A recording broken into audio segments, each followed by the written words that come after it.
Hello, I'm Jake Trotter. This is Scott Wright. Oklahoma with a resounding 38-17 victory in the Big 12 championship, the fifth in the Bob Stoops era. No doubt about anyone giving this one away tonight. No, the Missouri fans or the Missouri players were actually kind of accepting of the fact that they got beat tonight. What else they had to be accepting? They didn't have any other choice because Oklahoma came out here and was the tougher team tonight defensively. They forced them into field goals when they got into the red zone. Offensively, they scored touchdowns when they got into the red zone. So, that was really the story of the game. Big play tonight. Curtis Lofton intercepts a pass, goes 26 yards to the 7-yard line. OU scores a couple plays later to go up 28-14.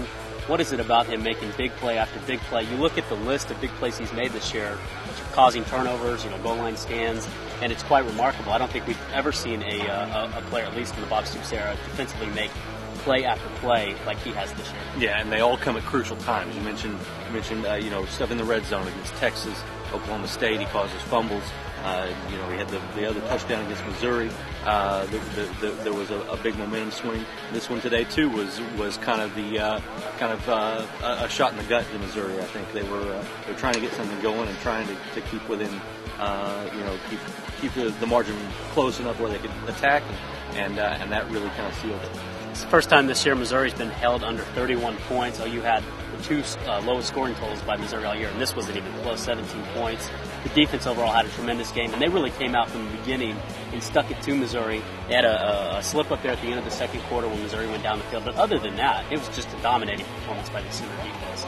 It really was. I think especially when you look at the way that they were able to keep them out of the end zone. I keep going back to that, but that was huge. Whenever they had first and goal 3 different times and got one touchdown and 3 field goals out of all their trips inside the OU 30-yard.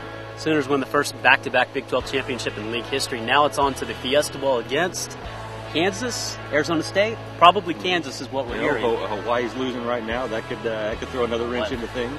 Yeah, it's going to be a really interesting day tomorrow, Sunday, when we're looking at the BCS championship. And I'll tell you what, Oklahoma beats the number 1 team in the country by 21 points on the neutral field. Why not the Sooners for the national championship? Over LSU, who lost to teams that, Yeah. Well, what it's going to come down to is just traditional voting patterns, and that's what's going to end up hurting the Sooners because these other teams are ahead of them. They're going to probably stay ahead of them. It's going to be up to the voters to kind of go outside the box and put who they think are the 2 best teams. And, well, I guess they really only have one choice at this point. Ohio State's probably. Well, I think what hurts OU a little bit too is how flimsy a number 1 Missouri was. I don't think anybody really bought into the fact that they were the number 1 team in the country, and the fact that OU won convincingly. I don't think surprised some people. So that might hurt them in terms of climbing up the polls up to the top 2 spots. For Scott Wright, I'm Jake Trotter. Our final score here: Oklahoma 38, Missouri 17. Sooners win their 5th Big 12 championship under Bob Stoops. Join us after the Fiesta Bowl, if that's indeed where the Sooners end up heading, and we'll talk more about that game.